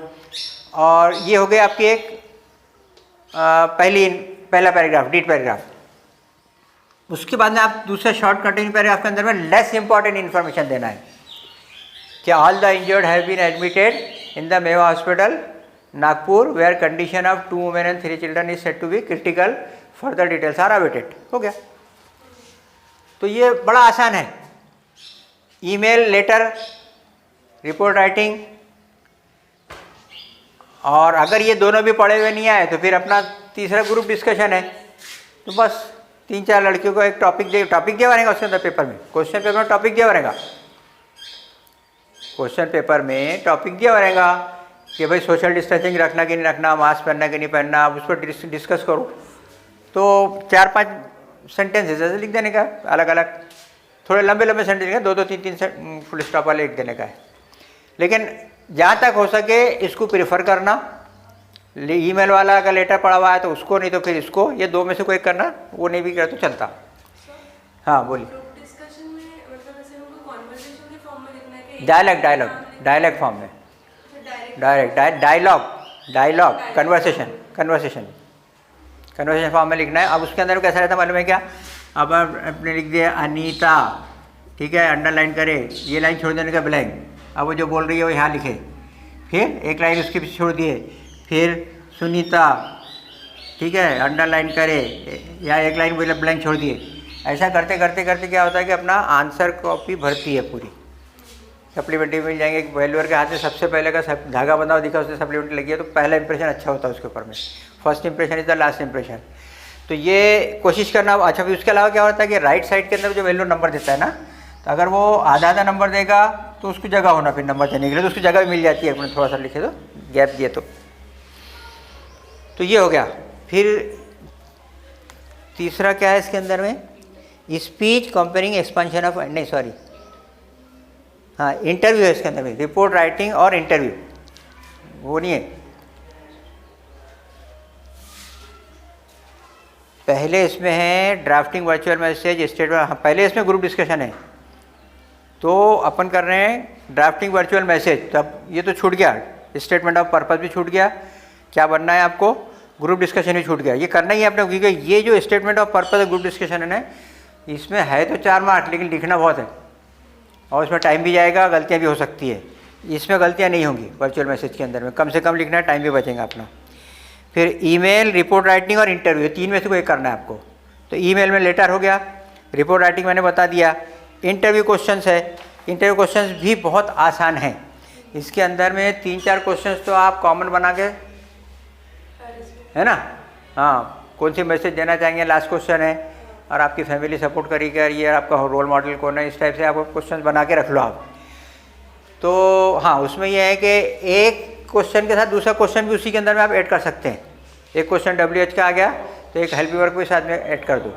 हेल्पिंग वर्क क्वेश्चन कम से कम पूछना, WH क्वेश्चन ज़्यादा रहना चाहिए, क्योंकि हेल्पिंग वर्क क्वेश्चन में क्या होता है, सिर्फ यस नो में आंसर होता है और हमको उससे ज़्यादा बात करवाना है जिसका इंटरव्यू ले रहे हैं हम, तो WH क्वेश्चन ज़्यादा पूछने का है। उसके साथ एक आध हेल्पिंग वर्क क्वेश्चन ऐड कर दिए साथ में, यानी 2 क्वेश्चन एक ही नंबर में आ जाएंगे। 8 क्वेश्चन कितने नंबर, इसमें 4 नंबर है, 8 क्वेश्चन कम से कम होना चाहिए। हर क्वेश्चन में अलग अलग बातें होना, रिपीट नहीं होना चाहिए। उधर एक पूछ रहे कि फैमिली ने सपोर्ट करी क्या, दूसरा क्वेश्चन पब्लिक ने सपोर्ट करी क्या, ऐसा नहीं होना। वो फैमिली पब्लिक एक ही क्वेश्चन में आ जाने को होना। तो रिपीटेशन नहीं होना चाहिए, हर एक में नई बात आना चाहिए, ठीक है। तो ये अपने, ये बहुत आसान है। कौन सा? बी वाला। बी में आप तीनों में से जो भी आपका पढ़ा हुआ आएगा, आपका आएगा ही पढ़ा हुआ, लेटर पढ़ा हुआ आएगा या रिपोर्ट राइटिंग इंटरव्यू, कोई भी एक पढ़ा हुआ आएगा, जो आपको आसान लगे कर लेना। तीसरा स्पीच है comparing and expansion of ideas. इसमें जो ज़्यादा टाइम कंज्यूम करने वाला है वो है कंपेयरिंग, तो इसको छोड़ दो, आप स्पीच और एक्सपेंशन ऑफ आइडियाज़ को तैयार करो। स्पीच में आमतौर से जो बर्निंग टॉपिक्स है उसके ऊपर में स्पीच आती है, और एक्सपेंशन ऑफ आइडियाज़ के अंदर में जो सेइंग्स रहती है उस पर आता है। Stitch in time saves 9, all that glitters is not gold वगैरह, इस टाइप की जितनी सेइंग्स है उनमें से किसी को एक्सपेंशन ऑफ आइडियाज़ आता है।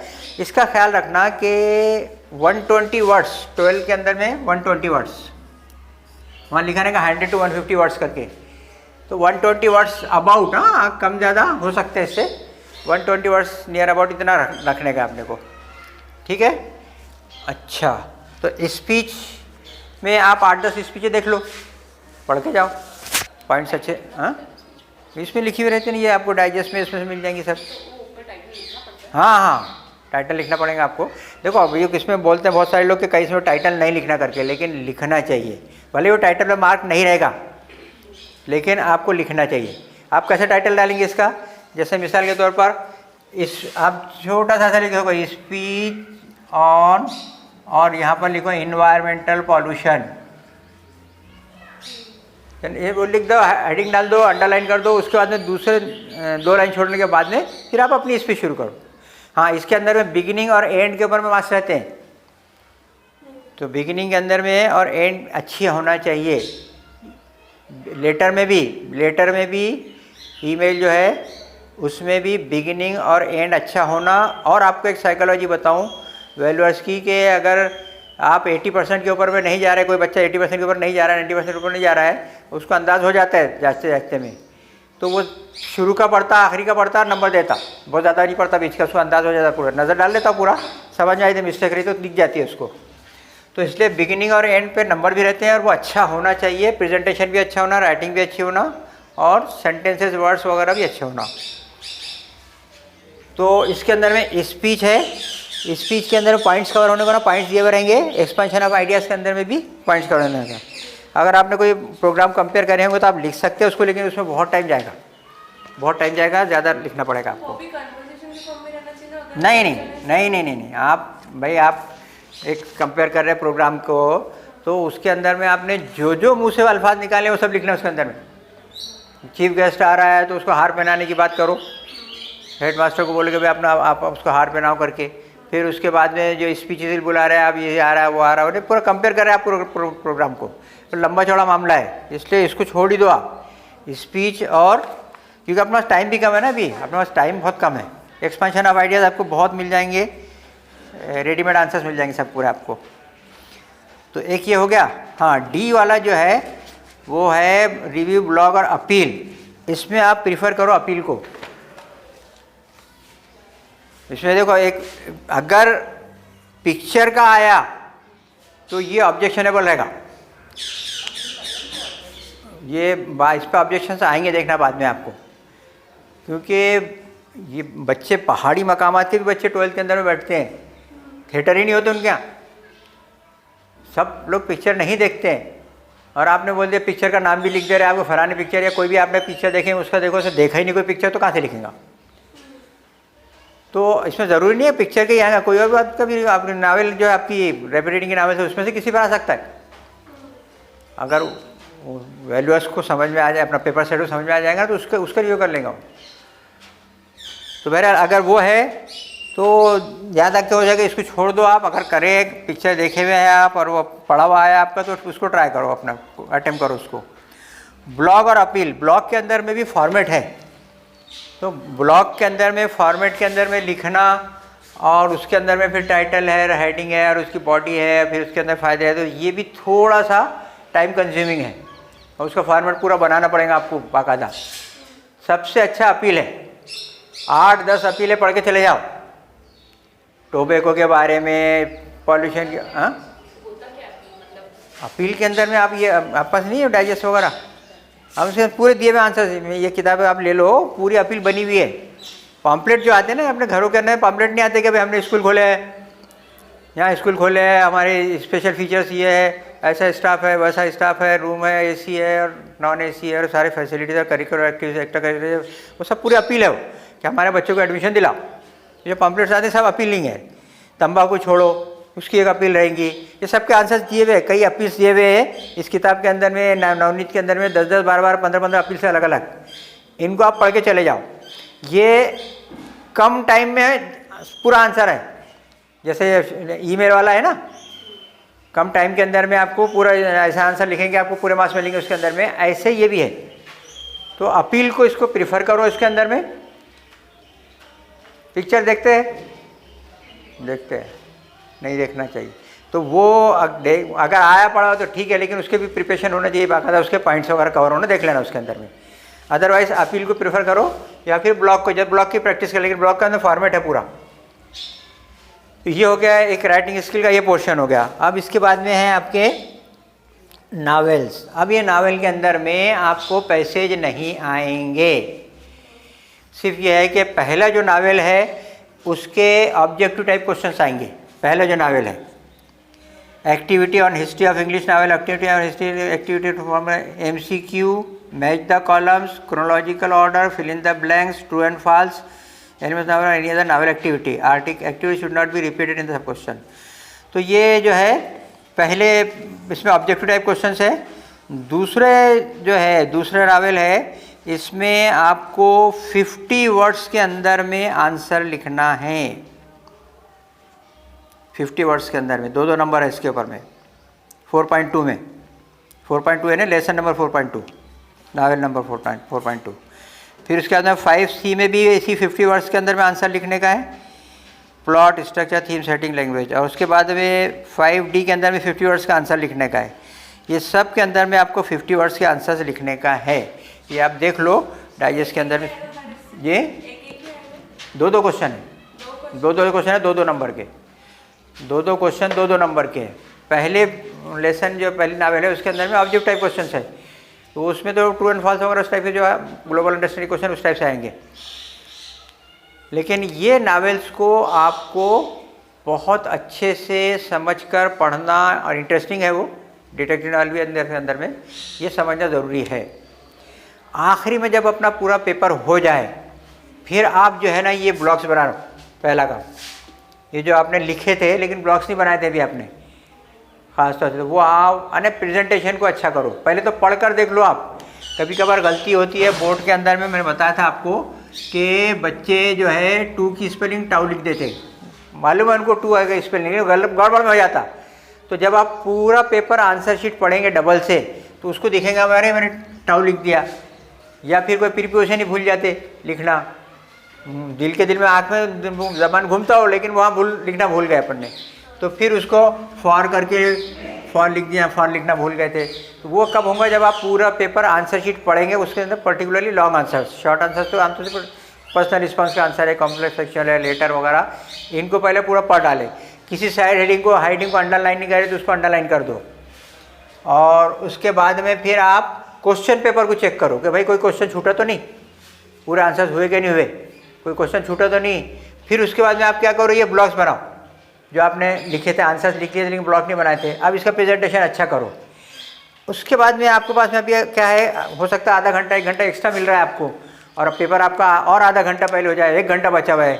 अब क्या करना, तो अगर आपको ऐसा लग रहा है कि अरे मैंने ईमेल वाला जो लेटर है वो बराबर नहीं लिखी, तो उसके चॉइस वाला रिपोर्ट राइटिंग वाले को और एक दफ़ा अटेम्प्ट कर डालो आखिरी में, लास्ट में अगर टाइम बचता है तो वैल्यूअर क्या करेगा मालूम है आपको, ईमेल वाला चेक करेगा, उसमें देगा 4 में से 2 नंबर देगा वो। और उसके बाद में आखिरी में वो भी चेक करेगा रिपोर्ट राइटिंग, उसमें वो 4 में से अगर 2.5 दिया तो वो 3 गिने जाएंगे, टोटल में 3 गिने जाएंगे, और ये 2 ही है तो इसके ऊपर वो सर्कल लगा देगा लेटर ईमेल के ऊपर में, ये मार्क्स नहीं गिने जाएंगे, वो मार्क्स गिने जाएंगे, तो 1 नंबर बढ़ गया ना आपका। तो अगर आपको चॉइस का क्वेश्चन भी करने को मिलता है, लेकिन लास्ट में सब पूरा पेपर हो जाए, पढ़ना हो जाए, ब्लॉक्स बनाना हो जाए, प्रेजेंटेशन वगैरह सब अच्छे से हो जाए, उसके बाद टाइम बच रहा है, तो चॉइस वाला क्वेश्चन वो वाला करना जिसमें अपने को पूरा कॉन्फिडेंस नहीं है कि मैंने बहुत अच्छे से पेपर करी करूँ, वो वाला क्वेश्चन करने का है। ठीक है, अब देखो इसके अंदर में ऊपर में एकदम जो पेज रहेगा ना, पेज, ये पेज के ऊपर में ऐसे ब्लॉक बने हुए रहेंगे, वहाँ पर ये वैल्यूअर के लिए रहते हैं, वो वैल्यूअर नंबर देगा, उसके ऊपर में कुछ लिखना नहीं और क्वेश्चन नंबर वगैरह कुछ डालना नहीं, उसके अंदर में कुछ भी नहीं करने का। उसके अंदर में सिर्फ जो अपने साइड के जो ब्लॉक्स बने हुए हैं उसके अंदर क्वेश्चन नंबर वगैरह डालना है, इसमें कुछ भी नहीं लिखने का है। ये वैल्यूअर मार्क्स देता है कुछ सब क्वेश्चन पर, और फिर उसके टोटल लगाता है वो हर क्वेश्चन के। जैसा मिसाल के तौर पर आपको ए में मिला 1.5, इसमें मिला 2, इसमें मिला 1, जैसे प्लस लगाते जाएगा वो, इसमें मिला 2, इसमें मिला 1, अब ये सब मिला के 2, 3, 2, 5, 1, 6, अब ये 7.5 हो रहे ना, तो it will be treated as 8 हर एक के अंदर में। तो कोई भी क्वेश्चन छोड़ना नहीं भी आता है तो उसको लिखने का है, हो सकता है उसमें हाफ मार्क मिल जाए और टोटल में 1 हो जाए, तो कर लेने का है। कभी कभार क्या होता है मालूम है कि क्वेश्चन पेपर में मिस्टेक रहती है, क्वेश्चन पेपर में कुछ गलती हो जाती है, प्रिंटिंग मिस्टेक हो जाती है, कुछ हो जाती है, तो उस पर बोनस मार्क्स मिलते हैं, वैल्यू अपना। भाई स्टूडेंट को समझ में नहीं आ रहा, वर्ड ही समझ में नहीं आ रहा कैसे लिखा है क्या लिखा है, तो मीटिंग होती है चीफ मॉनिटर की, लेकिन शर्त क्या मालूम है कि बोनस आज कब मिलेंगे? जब आप उस क्वेश्चन को अटेम्प्ट करने की कोशिश अटेम्प्ट करेंगे उसका। अगर आपने अटेम्प्ट नहीं करे तो आपको नहीं मिलेंगे। अटेम्प्ट करने का क्या है कि आप वो क्वेश्चन नंबर जो आपको समझ में नहीं आ रहा, क्वेश्चन नंबर में गलती है, आप वो क्वेश्चन नंबर को ऐसे मार्क्स डालो, 1 नंबर डालो और उसके बाद आपने छोड़ दिया, कुछ भी नहीं लिखे, सिर्फ क्वेश्चन नंबर ही डाले आपने, आपको क्वेश्चन ही समझ में नहीं आ रहा, तो यहाँ पर आपको नंबर मिल जाएगी फुल मार्क्स। 2 नंबर का 2 नंबर, 4 नंबर को 4 नंबर मिल जाएंगे। लेकिन अगर आपने ये क्वेश्चन नंबर लिखे नहीं, कुछ भी नहीं लिखे, तो आपको कुछ भी नहीं मिलेगा। मतलब कि ये क्वेश्चन नंबर लिखे, इसका मतलब आपने अटेम्प्ट करने की वो किए थे, लेकिन अटेम्प्ट करने की कोशिश करने के बाद में भी आपको क्वेश्चन गलत था, इसलिए आप नहीं लिख सके उसको। तो उसको अटेम्प्ट करना है, हर एक को छोड़ना नहीं है किसी को, ठीक है। और फॉर्मेट में क्या समझने क्या बोलो, हर हेडिंग को, साइड हेडिंग को अंडरलाइन करना है, मेन हेडिंग के बाद 2 लाइन छोड़ना है, साइड हेडिंग के बाद में 1 लाइन छोड़ना है। ये जितनी चीज़ें कैरेट लाइन लिखेंगे फिर 1 लाइन छोड़ने का है, पैराग्राफ पढ़ेंगे फिर इस टाइप से। किसमें? ये एक ही लाइन में आएंगी क्रेडिट लाइन पूरी, हाँ स्पेस आएंगी बीच बीच में, हाँ यहाँ बीच बीच में स्पेस आएगी, पीटीआई एकदम लास्ट में जाएगा, शेयर करना। हाँ इसमें थोड़ा सा सुना है तो मैं आपको कि आपको जो कैपिटल्स है, यानी बीइंग स्टूडेंट ऑफ ज्योग्राफी, आप लोग ज्योग्राफी के भी स्टूडेंट है ना, है नहीं? ज्योग्राफी नहीं आप लोगों को, साइंस के स्टूडेंट आप। बहरहाल तो आपको जितने इंडिया के स्टेट्स हैं उनके कैपिटल्स के नाम मालूम होना चाहिए, क्योंकि कभी कभार कैसा आता है, अब ये लिखा है ना 5 किल्ड 7 हर्ट इन ट्रैगन, या ऐसे आगे बढ़ा देंगे हो इन यूपी। अब आपने इन यूपी लिख दिए तो आपका ये गलत हो गया, ये गलत हो गया ना। अब आपको यहाँ करना पड़ेगा, यूपी का जो कैपिटल है या कोई बड़ा शहर है उसका नाम यहाँ लिखना पड़ेगा। लखनऊ लिख दो आप, इलाहाबाद लिख दो, कोई भी लिख दो, ठीक है। उसके बाद में यहाँ पर ये हो गया। फिर आप all the injured have been admitted in the government hospital, government hospital लिख देना, मेडिकल या मैं और नहीं लिखना है। हाँ मैंने एक दफ़ा मेरे यहाँ कुछ बच्चे, मैं बताया ना ट्यूशन के अंदर कुछ कमज़ोर बच्चे आ जाते हैं, बहुत कमज़ोर रहते हैं, उनको नाम लिखते नहीं आता, तो उनको समरी लिखने का आइडिया दिया था मैंने कि जो आंसर्स है उसके अंदर में उसको समेट लेना। तो उनको मैंने ये एक न्यूज़ लिखाया था। आमतौर से उस ज़माने के अंदर में 12th के अंदर में एक्सीडेंट की न्यूज़ आती थी 2 न्यूज़ रहती थी, उसमें से एक एक्सीडेंट की रहती थी, एक और चॉइस था कोई एक करो करके। तो मैंने उनको लिखा दिया और रटा दिया उसको, एक जो कमज़ोर बच्चा था उन्होंने तो रट ले इसको, रट के लिखा के कई दफ़ा लिखाया तो उसने ये लिख लिया। ये वाली न्यूज़ थी नागपुर कामठी रोड की, कि एक्सीडेंट हुआ और एक्सीडेंट होने के बाद में मैं हॉस्पिटल के अंदर एडमिट करे वगैरह सब पूरा अच्छे से रट लिया था उसके अंदर में। अब मैं टेस्ट सीरीज लेता था तो मैंने टेस्ट सीरीज के अंदर में वो क्वेश्चन पूछा था कि 15 killed 17 hurt in bomb explosion in Jammu and Kashmir, in Srinagar था लिख दिया था मैंने। तो उसने क्या लिखा था मैं बताता हूँ आपको क्या लिखा था, सुनो। उसने बराबर यहाँ से शुरू करा था 15 persons were killed and 17 were hurt in bomb explosion in, वो भी लिखा एट 6:30 PM। और फिर उसके बाद में ऑन नागपुर कामठी रोड, हाँ। और फिर उसके बाद में और हंसी काय पर आई थी कि the driver of the item bomb has been arrested. और इधर फिर लिखता है all the injured have been admitted in the hospital Nagpur. अब बताओ जम्मू एंड कश्मीर में वहाँ से यहाँ लाए तक तो ख़त्म हो जाएंगे सभी। तो थोड़ा कॉमन सेंस भी यूज़ करना इसके अंदर में, कॉमन सेंस यूज़ करना कि भाई अपन जो है कहाँ का लिख रहे हैं। सारे कैपिटल्स यूपी अगर लिख दिए तो यूपी नहीं लिखना है यहाँ पर, यहाँ सिटी का नाम लिखना है यूपी के। एमपी लिखा हुआ है तो भोपाल या जो भी कोई सिटी का नाम लिखने का है और उसको वहीं एडमिट करवाने का है। तो गवर्नमेंट हॉस्पिटल लिख दिया तो हो जाता, गवर्नमेंट हॉस्पिटल। और कोई डिफ़िकल्टी आपके इसकी लाइन से, प्रेजेंटेशन की लाइन से, या कौन से क्वेश्चन को कैसे सॉल्व करना, जिसमें टाइम कम है। अच्छा एक और बात ख्याल रखा, तो कभी आपको राइटिंग अच्छी रखना, राइटिंग का इंप्रेशन सबसे पहले पड़ता है वैल्यूअर के ऊपर में। राइटिंग, अपनी राइटिंग सुधरी क्या नहीं सुधरी पता नहीं, मैं देखा भी नहीं। बड़ा लिखने का है, राइटिंग अच्छी रखने की है, समझ में आ रहा ना, क्योंकि इंग्लिश है, ये लैंग्वेज है, लैंग्वेज के अंदर भी आपको लंबे आंसर्स भी लिखने का है। तो अभी क्या करो, 3 लाइन की कॉपी में लिखना शुरू कर दो, ये आंसर लिखो, लेकिन 3 लाइन की कॉपी में, तो थोड़ी अपने को आदत पड़ेगी। वही पेन का उपयोग करना, वही पेन का इस्तेमाल करना जिस पेन से पेपर करने का है। अभी पूरे 8-10 पेनें खरीद लो जिससे पेपर करने का है, वही पेन हाथ में उठा लो उसके अंदर में। राइटिंग अच्छी रखने का है, राइटिंग का इंप्रेशन वैल्यूअर के ऊपर में सबसे पहला पड़ता है। हाँ, और हर नया आंसर नए पेज से रहेगा, चाहे आपको आधा पेज कोरा छोड़ना पड़े। हाँ, जैसे आपका क्वेश्चन नंबर 1 का ए भी हो गया, बी भी हो गया, उसके बाद में आधा पेज पूरा कोरा जा रहा है, तो आप ब्रैकेट में लिख दो सी नेक्स्ट पेज करके, या अगर उसके पीछे लिखने का तो पीटीओ करके लिख दो, बस खत्म। लेकिन आपको वहीं से क्वेश्चन नंबर 2 शुरू नहीं करना है। हाँ, सब क्वेश्चन कर सकते, ए का बी वहीं करेंगे आप, एक आध 2 लाइन छोड़ दो उसके लिए, लेकिन ए और बी पूरा हो गया, क्वेश्चन नंबर 2 हो रहा है तो वो नए पेज से स्टार्ट होगा। ठीक है, और पर्सनल रिस्पॉन्स का मैंने समझा दिया। वैसे पेपर को सजाते मत बैठना, प्रेजेंटेशन अच्छा होना चाहिए, लेकिन एकदम से सजाते बैठते और अपना दूसरा काम रह जाएगा, बेल बज जाएगी, ये बात नहीं होना चाहिए। वैसे आधा घंटा माशाल्लाह एक्स्ट्रा मिल रहा है आपको, टाइम बहुत रहेगा, इसलिए राइटिंग अच्छी रखना आखिर तक। ऐसा नहीं कि घड़ी देखते जा रहे हैं फिर जल्दी जल्दी राइटिंग बिगाड़ते जा रहे हैं, वैसा नहीं करने का है। राइटिंग अपनी सुधरी का राइटिंग कुछ है इम्प्रूवमेंट के, वैसी है जैसी पहले थी वैसी है, नहीं तो गलत बात है नहीं। लैंग्वेज के इसमें आप 3-3 लाइन की कॉपी के अंदर में लिखो। टेस्ट सीरीज जो है 3 लाइन में, कई बच्चों को अपने ट्यूशन में 3 लाइन की कॉपी में पूरा टेस्ट सीरीज रहा था, तो राइटिंग खराब थी उनकी। एक अभी डी फॉर्म का स्टूडेंट है, गुलगुला होटल है मोइनपुर के अंदर में, वहाँ का डी फॉर्म का स्टूडेंट आया, बोले सर 3 साल से बोले मैं फेल ही हो रहा हूँ, अब पूरे करेक्ट आंसर लिखता। बोले मैं बोले ओरली मेरे टीचर्स पूछते तो मैं पूरे जवाब देता, तो वो टीचर्स बोलते कि फेल ही कैसे हुआ करके। तो मैंने कहा ऐसा करके तू तेरे आंसर कॉपी ला के देना मेरे को, उनसे जीरोस कर लेना उसके, मेरे पास ला कर देना, मैं जांच के देखता हूँ तेरे क्या है। तो पूरा शॉर्ट हैंड में पेपर था वो, एक वर्ड समझ में नहीं आ रहा था क्या लिखा करके, हालांकि करेक्ट आंसर थे सारे, लेकिन पूरा शॉर्ट हैंड में था।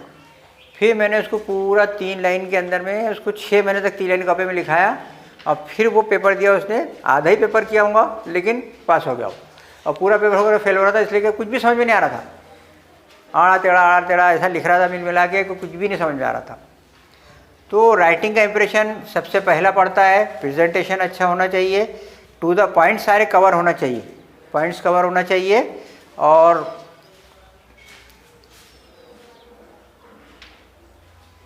एक्स्ट्रा का तो मैंने बता दिया। और कुछ पूछना है देखो, आपकी कोई डिफ़िकल्टी कोई डाउट होगा तो इस लाइन से, फिर मैं ग्रामर बाद में आपको समझाता हूँ। ग्रामर के कोई टॉपिक आपके बच्चे पहचानते ना 12वीं के अंदर में जो है वहाँ कौन कौन है क्या है, तो काय में कमजोरी है उनकी क्या है।